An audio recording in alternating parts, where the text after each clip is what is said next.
Hello friends, welcome my channel staff nurse recruitment इनफरमेशने। तो ANM GNM entrance এক্সামের জন্য ফর্ম ফিল আপ শুরু হয়ে গেছে। তো এএনএম জিএনএমে কী কোশ্চিন আসতে পারে সেগুলো আমরা পড়াশোনা শুরু করব। তো প্রথমে আমরা ভৌতবিজ্ঞান থেকে শুরু করি। ভৌতবিজ্ঞানের প্রথম চ্যাপ্টার পরমাণুর গঠন।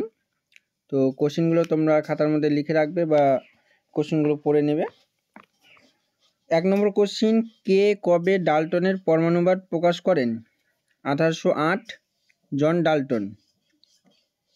আর পরমাণুর গঠনের মাধ্যমিকের যে ছোট চটি বই ছিল সেখান থেকেও আমি তোমাদেরকে পরমাণুর গঠনটা পড়িয়ে দিব। তারপর 2 নম্বর কোশ্চিন, প্রত্যেক মৌলিক পদার্থ যে অসংখ্য অতি ক্ষুদ্র অবিভাজ্য নিরেট কণা দিয়ে গঠিত তার নাম কি? উত্তর পরমাণু বা অ্যাটম। তারপর পরমাণু কোন 3টি মূল কণা দিয়ে গঠিত? ইলেকট্রন, প্রোটন আর নিউট্রন। তারপর কে কবে সিদ্ধান্ত করেন ক্যাথোড রশ্মি হলো নেগেটিভ তড়িৎগ্রস্ত অতি ক্ষুদ্র কণার স্রোত, অথবা কে ইলেকট্রন আবিষ্কার করে? উত্তর 1897 খ্রিস্টাব্দে জে টমসন। তারপর প্রত্যেক মৌলিক পদার্থের পরমাণুর একটি সাধারণ উপাদান হলো ইলেকট্রন। এটা কি ঠিক? উত্তর হ্যাঁ, ইলেকট্রন। প্রত্যেক মৌলিক পদার্থের পরমাণুর একটি সাধারণ উপাদান হলো ইলেকট্রন। তারপর প্রোটন কে কবে আবিষ্কার করেন? প্রোটন কে কবে আবিষ্কার করেন? 1886 গোল্ডস্টাইন। তারপর প্রোটন কণাটির নাম কে দেন? উত্তর 1920 রাদারফোর্ড। এই কোশ্চেনগুলো তোমরা পড়ে যাবে। তারপর প্রোটনের ভর ইলেকট্রনের ভরের কত গুণ? প্রায় 1837 গুণ। নিউট্রন কে কবে আবিষ্কার করেন? নিউট্রন হচ্ছে 1932 স্যাডউইক।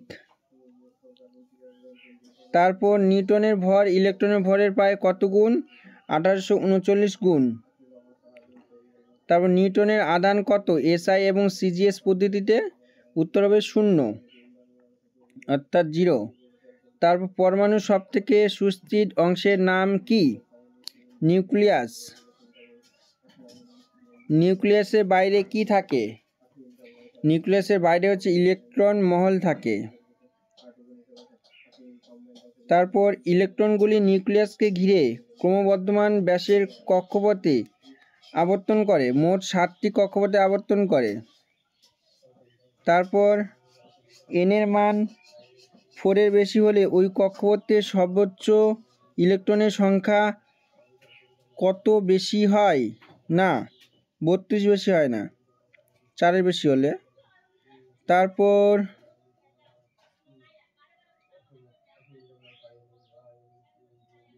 16 নম্বর, কোনো পরমাণুর সবথেকে বাইরের কক্ষপথে এবং সবথেকে বাইরের কক্ষের ঠিক আগের কক্ষপথে কটি বেশি ইলেকট্রন থাকতে পারে না? সবথেকে বাইরের কক্ষপথে 8টি, আর বাইরের ঠিক আগের কক্ষপথে 18টির বেশি থাকতে পারে না। নিষ্ক্রিয় মৌলগুলির নাম লেখো। নিষ্ক্রিয় মৌলগুলির নাম হচ্ছে হিলিয়াম, নিয়ন, আর্গন, ক্রিপ্টন, জেনন, রেডন। প্রতি বছর এই কোশ্চিনটা দেয়, নিষ্ক্রিয় মৌলের নাম কি? 4টা অপশন থাকে, 4টার মধ্যে একটা ঠিক আর 3টা ভুল থাকে। কোনো নিষ্ক্রিয় মৌলের পরমাণুর বাইরের কক্ষে কেবলমাত্র 2টি ইলেকট্রন থাকে। কোন নিষ্ক্রিয় মৌলের পরমাণুর বাইরের কক্ষে? হিলিয়াম। উত্তর হবে হিলিয়াম, He। তারপর সোডিয়ামের পারমাণবিক সংখ্যা কত? সোডিয়ামের পারমাণবিক সংখ্যা হচ্ছে 11। সোডিয়ামের পরমাণুর ভর কত? 23। হাইড্রোজেনের 3টি আইসোটোপের নাম কি? Protium, deuterium, ট্রাইটিয়াম। তড়িৎগ্রস্ত পরমাণু ও মূলককে কি বলে? আয়ন বলে। কোনো পরমাণুর কেন্দ্রতে অবস্থিত ধনাত্মক আধানযুক্ত কণাটির নাম কি? ধনাত্মক আধানযুক্ত কণাটির নাম হচ্ছে প্রোটন, পজিটিভ যেটা। পরমাণুর গঠনে উপস্থিত নিস্তড়িত কণার নাম কি? নিউট্রন। এটা আসে কিন্তু। পরমাণুর গঠন উপস্থিত নেগেটিভ কণার নাম কি? ইলেকট্রন। তা পজিটিভ কোনটা? পজিটিভ হচ্ছে প্রোটন আর নেগেটিভ হচ্ছে ইলেকট্রন। কোনো মৌলের পরমাণুতে উপস্থিত নিউট্রন ও প্রোটনের মোট সংখ্যাকে, অর্থাৎ একত্রে নিউক্লিয়াস বলে নিউট্রন আর প্রোটনকে, সেটাকে কি বলে? ভর সংখ্যা। পরমাণুর মধ্যে সবথেকে ভারী কণা কোনটি? নিউট্রন। পরে আমরা গ্যাসের ধর্ম আলোচনা করব। এবার পরমাণুর গঠনে এই কোশ্চেনগুলোর বই থেকে একটু দেখে নেব। পরমাণুর গঠনের ইম্পর্টেন্ট কোশ্চেনগুলো আমি তোমাদেরকে আগে বলে দিলাম। এবার বইটা একটু তোমরা দেখে নাও আর তোমরা আমার সাথে একটু পড়েও নেবে।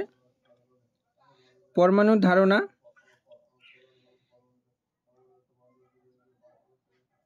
তারপর দেখো, পরমাণু কাকে বলে? মৌলিক পদার্থের যে ক্ষুদ্রতম কণাগুলির মধ্যে ওই মৌলের সব ধর্ম বজায় থাকে এবং যারা রাসায়নিক বিক্রিয়ায় অংশগ্রহণ করে তাদের পরমাণু বলে। তারপর ডাল্টনের পরমাণুবাদ দেখে নাও। আগে আমরা বলেছিলাম 1808 সালে বিজ্ঞানী জন ডাল্টন পরমাণু সম্পর্কে যে মতবাদ প্রকাশ করেন তাকে ডাল্টনের পরমাণুবাদ বলা হয়। আর ডাল্টনের পরমাণুবাদের সেই কার্যগুলি হলো: 1 নম্বর, প্রত্যেক মৌলিক পদার্থের অসংখ্য অতি ক্ষুদ্র অবিভাজ্য নিরেট কণা দিয়ে গঠিত। এই ক্ষুদ্রতম কণার নাম পরমাণু বা অ্যাটম। 2 নম্বর, কোনো রাসায়নিক বিক্রিয়ার সাহায্যে পরমাণুর সৃষ্টি বা ধ্বংস করা যাবে না। 3 নম্বর, একটি নির্দিষ্ট মৌলিক পদার্থের পরমাণুগুলির ভর এবং ধর্ম অভিন্ন। 4 নম্বর, বিভিন্ন মৌলিক পদার্থের পরমাণুগুলির ভর ও ধর্ম বিভিন্ন। রাসায়নিক বিক্রিয়ার সময় বিভিন্ন মৌলিক পদার্থের পরমাণুগুলির পরস্পর পূর্ণ সংখ্যার সরল অনুপাতে যুক্ত হয়ে যৌগিক পদার্থ গঠন করে। আমরা ভৌতবিজ্ঞান এরপর জীবনবিজ্ঞান নিয়েও ভিডিও দেব, তোমরা ভিডিওগুলো দেখবে। ইলেকট্রন ও প্রোটনের কেন্দ্রক দেখো, ইলেকট্রন, প্রোটন, নিউট্রন এই 3টি মূল কণা দিয়ে গঠিত পরমাণু।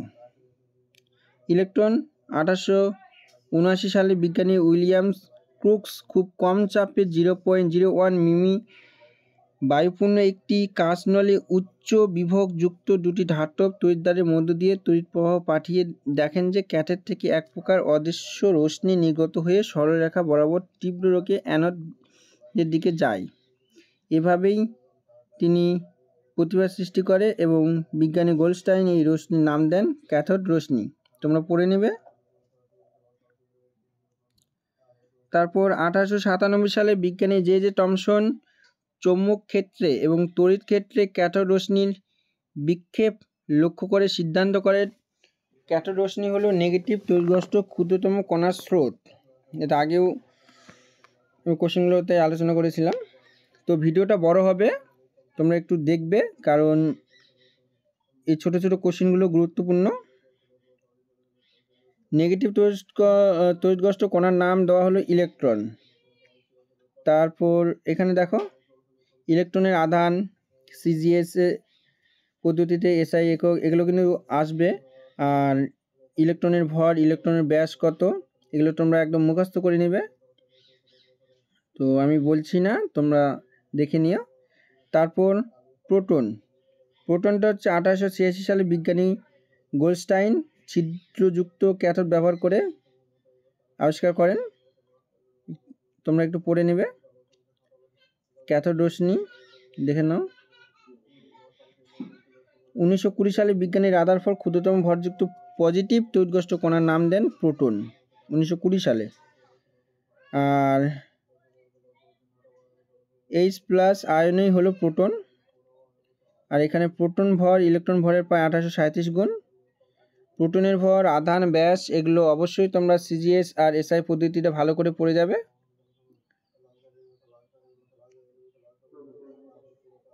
পরমাণুর কেন্দ্র বা নিউক্লিয়াস। ইলেকট্রন, প্রোটন আবিষ্কার হওয়ার পর পরমাণুর মধ্যে ওই কণাগুলির অবস্থান জানেন 1911 সালে বিজ্ঞানী রাদারফোর্ড নিচের পরীক্ষাটি করেন, তোমরা দেখে নেবে। আলফা কণার আধান প্রোটনের আধানের দ্বিগুণ এবং ভর প্রোটনের ভরের প্রায় 4 গুণ। সবার প্রথমে মাধ্যমিক উচ্চ মাধ্যমিকের জীবনবিজ্ঞান ভৌতবিজ্ঞান বইটা খুব ভালোভাবে পড়ে যাবে, নিখুঁতভাবে পড়বে, কারণ সেখান থেকেই কোশ্চেনগুলো দেয় প্রতি বছর। দেখো পর্যবেক্ষণ, বেশিরভাগ আলফা কণা একটু পড়ে নিও তোমরা, অর্থাৎ পরমাণু নিরেট নয়।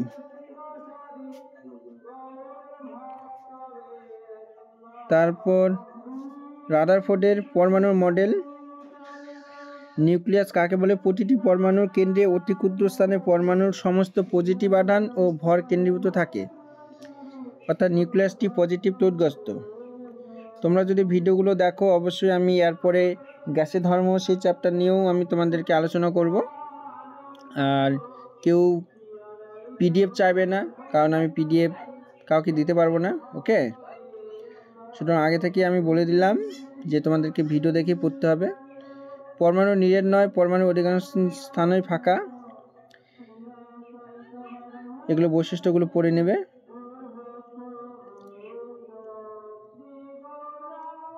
তারপর পরমাণুর গঠন ও সৌরজগতের গঠনের মধ্যে পার্থক্য, সাদৃশ্য, বৈসাদৃশ্যগুলো।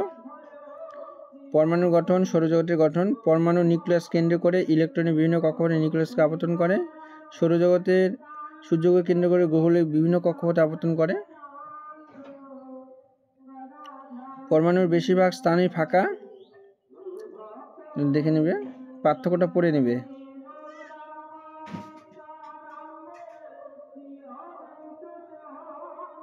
নিউট্রন, পরমাণুর ভর বিবেচনা করার সময় রাদারফোর্ড পরমাণু কেন্দ্রে প্রোটনের ভরের প্রায় সমান ভর বিশিষ্ট এক ধরনের নিস্তড়িত কণার কথা বলেন, যার নাম হচ্ছে তোমার নিউট্রন। বিজ্ঞানী চ্যাডউইক। 1839 গুণ। নিউটনের ভর ইলেকট্রনের ভরে 1839 গুণ। নিউটনের ভর, ব্যাস, আধান, এটা আধান দেখো 0, যেটা আলোচনা করেছিলাম। তারপর পরমাণুর গঠনচিত্র, পরমাণুর কেন্দ্র, নিউক্লিয়াস, বৈশিষ্ট্যগুলো পড়ে নেবে ভালো করে।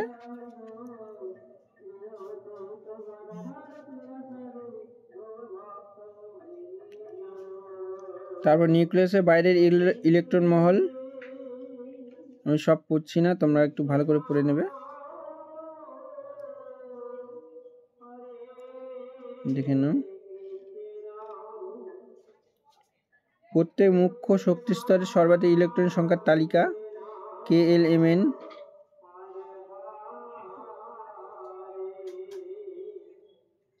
আর এখানে বললাম এনের মান 4-এর বেশি হলে কক্ষপথে ইলেকট্রনের সংখ্যা 32-এর বেশি হয় না। আর বাইরের কক্ষপথে ঠিক আগের কক্ষপথে 18-টির বেশি ইলেকট্রন থাকতে পারে না। নিষ্ক্রিয় গ্যাসগুলির নাম দেখো। ব্যতিক্রম হিলিয়াম মৌল হলো পরমাণু বাইরের কক্ষপথে কেবলমাত্র 2টি ইলেকট্রন থাকতে পারে। নিউক্লিয় বল, বিজ্ঞানী হাইজেনবার্গের মতে, দেখে নিও। নিষ্ক্রিয় মৌলগুলির নাম আছে দেখো তোমরা, হিলিয়াম, নিয়ন, আর্গন, ক্রিপ্টন, 6টি হলো নিষ্ক্রিয় মৌল। বর্তমান বিজ্ঞানীর মতে নিউক্লিয়াসের মধ্যে মেসন কণার অবিরাম। পারমাণবিক সংখ্যা কীভাবে বের করে সেগুলো দেখে নেবে, দেখে নাও। হাইড্রোজেন, হিলিয়াম, লিথিয়াম, কে কক্ষপথে কটা থাকবে, L, M, N। তোমরা আমার থেকে অনেকটা জানবে, কারণ আমি অনেক দিন আগে পড়েছি। ভর সংখ্যা দেখে নাও, ভর সংখ্যাটা কাকে বলে, ভর সংখ্যা। আর ভর সংখ্যা কীভাবে বের করতে হয় সেগুলো দেখে নেবে, দেখে যাবে। ভর সংখ্যা পারমাণবিক সংখ্যার মধ্যে সম্পর্কটা দেখে যাবে। ভিডিওটা বড় হবে, একটু ধৈর্য সহকারে দেখবে। আর N = A, নিউটন সংখ্যা, ভর সংখ্যা, পারমাণবিক সংখ্যা। নিউটন সংখ্যা = ভর সংখ্যা মাইনাস পারমাণবিক সংখ্যা। নিউটন সংখ্যা বের করার সূত্র। নিউক্লাইড বলতে কি বোঝো লেখা আছে। তারপর আইসোটোপগুলো গুরুত্বপূর্ণ।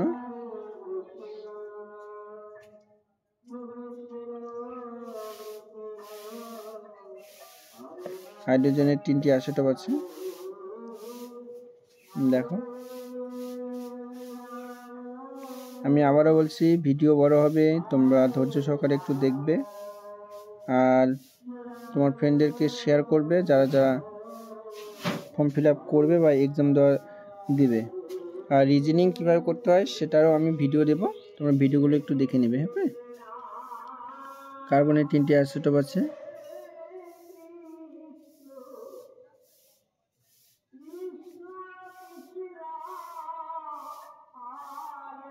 ক্লোরিন, দেখো পারমাণবিক গুরুত্ব বা পারমাণবিক ভর কি করে বের করতে হয় দেখে নাও। পারমাণবিক ভর বা পারমাণবিক গুরুত্বের কোনো একক নেই, কখনো একই হবে, লেখা আছে। ক্লোরিনের পারমাণবিক গুরুত্ব ভগ্নাংশ হয় কেন, সব লেখা আছে, দেখে নাও।